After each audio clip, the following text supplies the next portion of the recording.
இன்னைக்கு நம்ம பார்க்க போறது சிம்ம ராசி. சிம்ம ராசி நேயர்களுக்கு இந்த தமிழ் புத்தாண்டு எப்படி இருக்க போகுது, சாதகம் என்ன பாதகம் என்ன, எதுல ராசிக்காரங்களை பொறுத்த வரைக்கும் சிம்ம ராசிரா. சிம்ம ராசிக்கு உங்களுக்கு என்னப்பா, நீங்கள் எதா இருந்தாலும் நீங்கள் வந்து பயப்படாத ஆள். ஸோ அந்த மாதிரிலாம் சார் சும்மா அப்படி சொல்கிறாங்க சார், நாங்களாம் ரொம்ப பயந்தவங்க சார். 7ஆம் இடத்துல வந்து ராகு பகவானை வச்சுக்கிட்டு பயப்படல, ரொம்ப டென்ஷனாக இருப்பாங்க சிம்மராசிக்காரன். பரபரன்னு இருப்பாங்க. என்ன சார் ஏதாவது சிரிங்க சார், ஏதாவது நல்லா தான் பேசுங்களேன். 1008 வேலை இருக்குது, அதெல்லாம் பேசலாம் நேரம் இல்லை, அப்படியே பிஸியாகவே இருப்பாங்க. ஏன் இப்படி எரிஞ்சு விடுறீங்க அப்படிங்கிற மாதிரி இவர்கள் நார்மலாக சனி பகவான் இருக்கும் பொழுது காரியங்களை பார்த்து செய்யணும். முக்கியமாக கேஸ் வர்றதுக்கான வாய்ப்பு அதிகம். 21,300 ரூபாய் வெண்டர் தராங்கன்னா அதை வாங்கி 21,300 ரூபாய் அப்படியே எழுதணும். அப்படியே ரவுண்டாக பண்ணி 22 போடலாம், அல்லது 21 போடலாம். மிச்சம் 300 அப்புறம் கணக்கு சொல்லிக்கலாம்.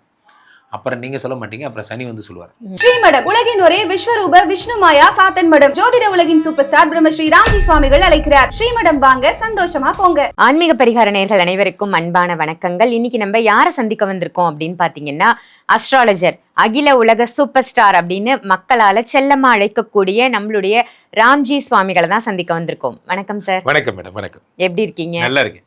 ரொம்ப சிறப்பா போயிட்டு இருக்கு ஆன்மீக பரிகாரத்துல. உங்களுடைய ஒவ்வொரு பதிவும் பாக்குறதுக்கு மக்கள் ரொம்ப ஆர்வமா காத்துட்டு இருக்காங்க அப்படின்னு தான் சொல்லணும். ஏன்னா ஒவ்வொரு ராசிக்கும் இன்னைக்கு சார் என்ன சொல்ல போறாரு அப்படின்னு நிறைய பேர் வந்து நம்மளுடைய ரெகுலர் வியூவர்ஸாவே இருக்காங்க. ரொம்ப ஹாப்பியா நீங்க கொடுக்கக்கூடிய அந்த விஷயங்கள், சந்தோஷமாவும் ஒரு ஸ்மைலோட கொடுக்கக்கூடிய ஒவ்வொரு பதிவுகளையும் ரசிச்சு பாக்குறாங்க அப்படின்னு தான் சொல்லணும். அதே மாதிரி அவங்களுக்கு இன்னைக்கு என்ன சாதகமான விஷயங்கள் நடக்க போகுது அப்படின்னு தெரிஞ்சுக்கிறதுலயும் ஒரு ஆர்வம் இருக்கும் இல்லையா?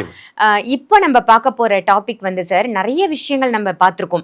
நிறைய பெயர்ச்சி பலாபலன்கள் பார்த்துட்டு இருந்தோம். அந்த வகையில இப்ப வரக்கூடிய சித்திரை முதல் நாள் வரக்கூடிய தமிழ் புத்தாண்டு, தமிழ் புத்தாண்டு பலாபலன் ஒவ்வொரு ராசிக்கும் எப்படி இருக்கு அப்படிங்கறத பார்க்க போறோம். அதை பார்க்கறதுக்கு முன்னாடி இந்த தமிழ் புத்தாண்டோட சிறப்பு என்னன்னு ஒரு 2 லைன்ல மக்களுக்காக.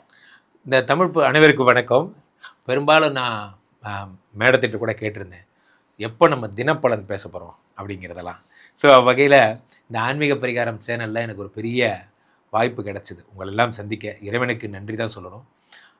ஸோ தொடர்ந்து இந்த புத்தாண்டு, இப்போ தான் நியூ இயர் முடிஞ்சது, அடுத்து தமிழ் புத்தாண்டு வந்துருச்சு. தமிழ் புத்தாண்டோட சிறப்பு என்ன அப்படின்னா, பராபவ வருடம்னு பேர். இந்த வருடத்தோட பேரே தான். இந்த பராபவ வருடத்தில் ராஜா வந்து குருன்னு பேசுகிறாங்க. அதெல்லாம் அன்னைக்கு நாள் தான் படிக்கணும், அதெல்லாம் சாஸ்திரம். ஸோ இப்போ இந்த பராபவ வருடத்தில் 2 சிறப்பு விஷயங்கள் நடக்க போகுது. ஒன்று, சனி பகவான் பெயர்ச்சி, அது முடிஞ்சு போச்சு. அது சராப வருடத்துக்கு முன்னாடியே முடிஞ்சு போச்சு, பராபவ வருடத்துக்கு முன்னாடி. இந்த பக்கம் குரு பகவான் 3ஆம் இடத்துல வக்ர நிவர்த்தி அடைகிறார், அதுவும் முடிஞ்சு போச்சு. குரு பெயர்ச்சி வரப்போகிறது இந்த ஜூன் மாதம். அதுதான் ப்ளஸ்ஸான ஃபஸ்ட்டு விஷயம். குரு பெயர்ச்சி அவர் எப்போ வரார்? ஜூன் 1ஆம் தேதி வருகிறார். இந்த பக்கம் டிசம்பர் 6ஆம் தேதி ராகு பகவான் கும்பத்திலிருந்து மகரத்துக்கு போகிறார். ஆக இந்த பக்கம் ராகு பயிற்சி, இந்த பக்கம் குரு பயிற்சி, இந்த பக்கம் சனி வந்து மீனத்துக்கு வந்த புதிய பயிற்சி பலன்கள், இது எல்லாத்தையும் முன்னிட்டு தான் இந்த வருடம் என்பது இருக்க போகிறது. இதில் நடக்கிற பர்முட்டேஷன் காம்பினேஷன், நிறைய கிரகங்கள் மாறலாம் கொள்ளலாம், மாதாந்திர பலன்கள், பிரதான 3 கிரகங்கள்னா இதைத்தான் நம்ம சொல்லலாம். இன்னைக்கு நம்ம பார்க்க போறது சிம்ம ராசி. சிம்ம ராசி நேயர்களுக்கு இந்த தமிழ் புத்தாண்டு எப்படி இருக்க போகுது, சாதகம் என்ன பாதகம் என்ன, எதுல கவனமா இருக்கணும்? சிம்மராசிக்காரர்களை பொறுத்த வரைக்கும் சிம்ம ராசிரா. சிம்ம ராசிக்கு உங்களுக்கு என்னப்பா, நீங்கள் எதா இருந்தாலும் நீங்கள் வந்து பயப்படாத ஆள். ஸோ அந்த மாதிரிலாம் சார் சும்மா அப்படி சொல்கிறாங்க சார், நாங்களாம் ரொம்ப பயந்தவங்க சார். 7ஆம் இடத்துல வந்து ராகு பகவானை வச்சுக்கிட்டு பயப்படலான்னு சொல்கிறீங்க. இந்த 14ஆம் தேதி, இந்த ஏப்ரல் 14 புத்தாண்டு திறக்கும் பொழுது ராசிநாதன் உச்சம் பெறுகிறான். பிறந்தா நீங்களே வந்து இந்த நாளையே கொண்டாட போறீங்க. யார்? சூரியன் உச்சம் பெறுவது தான் நீங்கள் தமிழ் புத்தாண்டுன்னே சொல்கிறீங்க. மேஷத்தில் உச்சம் பெறுகிறார். உச்சம் பெற்ற சூரிய பகவான் என்ன பண்ணுறாரு அப்படின்னா, சூரியனோட கேரக்டரை டாமினேஷன், தன்னுடைய 3ஆம் இடத்தை பார்க்குறார் சூரிய பகவான். ஸோ அப்போ முயற்சி போன்ற விஷயங்களை ஓப்பனிங்லேயே கொடுத்துட்றாரு.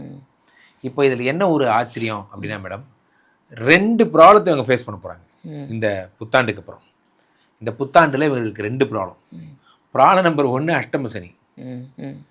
ஒரு மனுஷனுக்கு ஏதாவது ஒன்று வரலாம், இத்தனை வந்தால் என்னையா பண்ணுவான் அப்படிங்கிற மாதிரி ஒரு பக்கம் அஷ்டம சனி. அகப்பட்டவனுக்கு அஷ்டம சனின்னு பேர். அப்போ என்ன ஆகும் அப்படின்னா, 6 கூடியவன் 8இல் மறைகிறான். ஒரு நல்ல விஷயம் கடன் அடைப்போகுது, ஒரு நல்ல விஷயம் இருந்தாலும் அஷ்டம சனி தான். நான் தான் பேச சொன்னேன், என்ன தான் தங்கமாக இருந்தாலும் நீங்கள் சனி தான். ஸோ அப்போ என்ன ஆகும்னா, ஆறு கூடியவன் 8ஆம் இடத்தில் மறைந்து கடனே அடைச்சாலும் சனி 8ஆம் இடத்தில் இருப்பதற்காக ஒரு டென்ஷன் பண்ணுவார். எந்நேரமும் டென்ஷனாக இருப்பாங்க சிம்மராசிக்காரங்க. பரபரன்னு இருப்பாங்க. என்ன சார் ஏதாவது சிரிங்க சார், ஏதாவது நல்லா தான் பேசுங்களேன், 1008 வேலை இருக்குது, அதெல்லாம் பேசலாம் நேரம் இல்லை, அப்படியே பிஸியாகவே இருப்பாங்க. ஏன் இப்படி எரிஞ்சு விடுறீங்க அப்படிங்கிற மாதிரி இவர்கள் நார்மலாக இருக்க மாட்டாங்க. 8ஆம் இடத்துல சனி பகவான் இருக்கும் பொழுது காரியங்களை பார்த்து செய்யணும். முக்கியமாக கேஸ் வர்றதுக்கான வாய்ப்பு அதிகம். 21,300 ரூபாய் வெண்டர் தராங்கன்னா அதை வாங்கி 21,300 ரூபாய் அப்படியே எழுதணும். அப்படியே ரவுண்டாக பண்ணி 22 போடலாம், அல்லது 21 போடலாம், மிச்சம் 300 அப்புறம் கணக்கு சொல்லிக்கலாம். அப்புறம் நீங்கள் சொல்ல மாட்டீங்க, அப்புறம் சனி வந்து சொல்லுவார். ஸோ அப்போ என்ன ஆகும்னா ஒரு கணக்கை மறைச்சேங்கிற ஒரு பேர் வந்துடும். நீங்கள் மறைக்கலை, ஆக்சுவலாக நீங்கள் ஒரு இயல்பாக தான் இருந்தீங்க. சாதாரண விஷயங்களை கூட பெரிய பெரிய பேர் உங்களுக்கு கட்டி விட்டுருவாங்க. ஸோ அப்போது வெண்டார் காசு கொடுத்தாலும் எனக்கு கம்பெனி அக்கௌண்ட்டில் போடுங்க, எங்கிட்டாங்க கொடுக்குறீங்க அப்படிங்கிற மாதிரி க்ளீனாக இருக்கணும். உங்கள் ஆரம்பத்திலே கவனமாக இருந்துடணும். விளையாட்டுத்தனமா சரி சார் நான் போட்டுறேன் கொடுங்கன்னு வாங்கினீங்கன்னா அதுக்கு பேர் லஞ்சம்னு சொல்லிடுவாங்க. செய்யாத தப்புக்கு மாட்டிப்பீங்க. 2வது விஷயம் என்ன அப்படின்னா 7ஆம் இடத்து ராகு. ஏற்கனவே நமக்கு ஒரு மாதிரி. ஸோ இப்போ 7ஆம் இடத்துல ராகு இருக்கும்போது எக்ஸு எல்லாம் ஃபோன் பண்ணுவாங்க, உங்களுக்கு ஏதாவது மெசேஜ் அனுப்புவாங்க, ஐ லவ் யூம்பாங்க, ஏதாவது ஒன்று பண்ணுவாங்க. ரொம்ப ஜாக்கிரதையாக இருக்கணும். பெண்கள் கிட்ட போகவே கூடாது. சிம்மராசிக்காரர்கள் உங்கள் மனைவியே உங்கள் மேலே சந்தேகப்படுவாங்க, நீ யார் கூட பேசிகிட்டு இருக்க அப்படிங்கிறது வாய் திறந்தே கேட்பாங்க. அப்படியே கேட்பாங்க. டைவர்ஸ் போயிட்டு இருக்கு, டைவர்ஸ்லாம் அப்ளை ஆகிடும். ரொம்ப மோசமான விஷயம். சிம்மராசிக்காரர்கள் they need to be most careful about Rahu. இது சரி சார் ஏதாவது நல்லது சொல்லுங்க சார். ஒரே நல்லது ஃபாரின் போயிடுவீங்க. இந்த ஜூனுக்கு அப்புறம் ஃபாரின் போயிடுவீங்க. காரணம் 8 மேடம், 8 குரு 12 மறைந்து விபரீத ராஜயோகம் தருகிறான். அப்போ என்ன ஆகும்னா தாரித்யம், சர்வ தாரித்யமும் உடனே நாசமாகும்படியான, அதாவது இதெல்லாம் வறுமைன்னு நீங்கள் நினைக்கிறீங்களோ அதெல்லாம் நாசமாகும்படியான பெருஞ்சிறப்பு பெரும் பணம் வந்து சேரப்போகிறது. அது எப்படி வரும்? குரு பகவான் வந்து 12ஆம் இடத்துல மறையும் பொழுது வரும். ஸோ சிம்மராசிக்காரர்கள் பொதுவாகவே சிறப்பு. இந்த வருடம் ஒரு பக்கம் கையை கட்டி போட்டார் ராகு, ஒரு பக்கம் கையை கட்டி போட்டார் சனி, ஒரு பக்கம் என்னடான்னா இதெல்லாம் நடந்து போச்சு. இருந்தாலும் நீங்கள் ஜெயிப்பீங்க. பிகாஸ் நீங்கள் தான் சிம்மராசியாச்சு, உங்களை அடிச்சுக்க யாராலையும் முடியாது. ஒரே ஒரு நல்ல விஷயம் என்னன்னா குரு பகவான் உடம்புல வர்ற வரைக்கும் தான். குரு பகவான் வந்துட்டாருன்னா இதெல்லாம் சரியாயிடும். 12ஆம் இடத்துல குரு பகவான் இருக்கார், அதிச்சாரமாக வருகிறார் ஒரு தடவை. உடம்புக்கு வந்துட்டாருன்னா இந்த ப்ராப்ளம் சரியாயிடும். ஸோ ஆல்மோஸ்ட் இந்த சிம்மராசிக்காரர்கள் எதெல்லாம் பார்க்கணுமோ அதெல்லாம் பார்த்து முடிச்சிட்டாங்க. இதுக்கு மேலே பார்க்க லைஃப்பில் இவங்களுக்கு ஒன்றும் இல்லை. ஸோ அதனால் இது இவங்களை பெருசாக ஒன்றும் பண்ணாது. சிம்மராசிக்கு வந்து சாதகம் ஒரு பக்கம் இருந்தாலும் பாதகமான விஷயங்கள் கொஞ்சம் நிறைய வரதால, அது பாதகம் இருந்தா நிறைய இருக்கு. அதுதான் சொல்றேன், பாதகம் நிறைய வரதால அவங்க என்னெல்லாம் பண்ணிக்கலாம், இந்த பரிகாரம் எல்லாம் பண்ணுங்க, இல்ல இந்த விஷயங்கள்ல தான தர்மங்கள் பண்ணுங்க, ஓரளவுக்கு உங்களால தப்பிச்சுக்க முடியும் அப்படின்னா எதெல்லாம்? இவர்களுக்கு 1-2 ப்ராப்ளம் இல்லை மேடம். இவர்களுக்கு வந்து ஏதாவது ஒரு ஜுரம்னா ஆன்டிபயோட்டிக் மட்டும் கொடுக்கலாம். ஆன்டிபயோட்டிக், வைட்டமின், புரோட்டீன், மினரல், ஊரில் இருக்கிற எல்லா ப்ராப்ளமும் இருக்குது. ஏன்னா 7ஆம் இடத்துல ராகுன்னு பார்ப்பனா, 8ல் சனின்னு பார்ப்பனா, குரு பகவான் 5 கூட 12ல் மறைஞ்சிருக்காரு, குருன்னு பார்ப்பனா நான் யாரடாண்டா பார்க்கறது அப்படிங்கிறதுனால நவகிரகங்களும் இருக்கிற ஒரு சிவன் கோயிலுக்கு போய் அந்த நவகிரகங்களை வழிபாடு பண்ணி, நான் சொல்கிறது இந்த 3 பேர் மட்டும், ராகுவையும் அதே மாதிரி 2வது விஷயம் இந்த குரு பகவானையும் இவர்களுக்குரிய பிரீத்தி மட்டும் நீங்கள் பண்ணீங்கன்னா, அதை சனி பகவானுக்குரிய பிரீத்தியும் பண்ணீங்கன்னா. பிரீத்தினா என்ன? ஒரு விளக்கேற்றி வைக்கிறது, சனி பகவானுக்கு ஒரு நீல கலர் புஷ்பம், ராகுக்கு விளக்கேற்றி வைக்கிறது ஒரு உளுந்து தானியம். இந்த மாதிரி சின்ன சின்ன சின்ன சின்ன பரிகாரங்கள் பண்ணீங்கனாலே சிம்மராசிக்காரர்கள் சிறப்பாக இருப்பீங்க. தானம்னா என்ன சார் கொடுக்கலாம் இவங்க? தானம் இவர்கள் தலை தந்தால் எள்ளு தானம் பண்ணலாம். நிறைய பேருக்கு எள்ளு உருண்டை, எள்ளு சாதம் அந்த மாதிரி பண்ணி சாப்பிட வைக்கலாம். சனிக்கிழமைகள்ல அதை கொடுக்கலாம். சனிக்கிழமைகள் அல்லது மாற்று ஆடை அல்லது வந்து இது செருப்பு கொடுக்கலாம். நீங்கள் யூஸ் பண்ண செருப்பு அவங்களுக்கு கொடுக்கும்போது அந்த செருப்பு அவங்க தேய்க்க உங்களுக்கு புண்ணியம். அதே மாதிரி ட்ரெஸ்ஸு நீங்கள் அடித்து துவைக்க உங்களுக்கு புண்ணியம். வஸ்திர தானமும் பாதரக்ஷா தானமும் பண்ணுறது சிறப்பு. ரொம்ப சிறப்பாக சொன்னீங்க.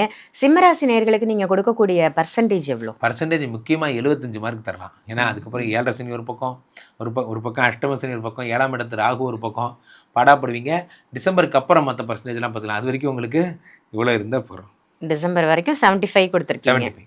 ரொம்ப அருமை. இன்னைக்கு சிம்மராசி ரொம்ப சூப்பரா சொல்லியிருக்கீங்க. நிறைய விஷயங்களை கவனமா இருக்கணும்னு சொல்லியிருக்கீங்க. நல்ல பதிவா அமைஞ்சுது. இந்த பதிவு உங்க எல்லாருக்கும் பயனுள்ள பதிவா அமைஞ்சிருக்கும்னு நினைக்கிறேன். இது கண்டிப்பா உங்களுக்கு யூஸ்ஃபுல்லா பதிவா அமைஞ்சுது அப்படின்னு நினைச்சீங்கன்னா இதை மற்றவங்களுக்கும் ஷேர் பண்ணுங்க. மறக்காம ஆன்மீக பரிகாரம் இந்த சேனலை சப்ஸ்கிரைப் பண்ணிக்கோங்க. இது எல்லாத்துக்கும் இது எல்லாத்தையும் விட மிக முக்கியமான விஷயம், நம்மளுடைய பிரம்மஸ்ரீ ராம்ஜி பரமஹம்சர் ராம்ஜி சுவாமிகள் அவர்கள் வந்து அவங்களுடைய ஸ்ரீமடம் பத்தி நீங்க கேள்விப்பட்டிருப்பீங்க. தினம் தினம் இங்க வந்து நித்திய யாகங்கள் வந்து நடந்துட்டு இருக்கு. தினமும் நடக்கக்கூடிய இந்த யாகத்துல நீங்க கலந்துக்கிறதால நிறைய பலாபலன்கள் உங்களுக்கு கிடைக்க போகுது. உங்களுக்கு தனிப்பட்ட ஜாதகம் பார்க்கணும் அப்படின்னு நினைச்சாலோ, இல்ல இங்க நடக்கக்கூடிய யாகத்துல கலந்துகிட்டு என்னுடைய பிரச்சனைகளை தீர்த்துக்கணும் அப்படின்னு நினைச்சாலோ, கண்டிப்பா வீடியோல தெரியிற நம்பருக்கு கால் பண்ணி அப்பாயின்மெண்ட் வாங்கிக்கோங்க. நித்தியமா நடக்கக்கூடிய இந்த யாகத்துல நீங்க எல்லாரும் கலந்துகிட்டு உங்களுக்கான விஷயங்களை, அதாவது என்னென்ன பிரச்சனைகள் இருக்கோ அது எல்லாத்தையும் தீர்த்துக்கணும் அப்படின்னு கேட்டுக்கிறேன். இதே மாதிரி வேற ஒரு நல்ல பதிவுல உங்க எல்லாரையும் சந்திக்கின்றேன். நன்றி, வணக்கம்.